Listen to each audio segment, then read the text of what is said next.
ତାପରେ ଭିଡ଼ିଓର ଡେସ୍କ୍ରିପସନ୍ରେ ଦିଆଯାଇଥିବା ଲିଙ୍କରେ ଏଲାଇଟ୍ ମୋସନ୍ର ତାକୁ ଡାଉନଲୋଡ଼୍ କରି ନିଜ ଫୋନ୍ରେ ଏଡ଼ିଟ୍ କରିପାରିବେ ଏବଂ ସେଥିରେ ଦିଆଯାଇଥିବା ଭିଡ଼ିଓର ଡେସ୍କ୍ରିପସନ୍ରେ ପ୍ରିସେଟ୍ ଲିଙ୍କ ତାକୁ ଇମ୍ପୋର୍ଟ କରିନିଅନ୍ତୁ।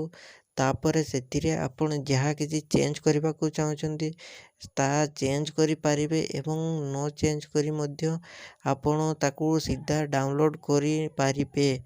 ଯଦି ଭିଡ଼ିଓଟି ଭଲ ଲାଗିଥାଏ ଚ୍ୟାନେଲଟିକୁ ସବସ୍କ୍ରାଇବ୍ ଆଣ୍ଡ ଭିଡ଼ିଓଟିକୁ ଲାଇକ୍ କରିନିଅନ୍ତୁ।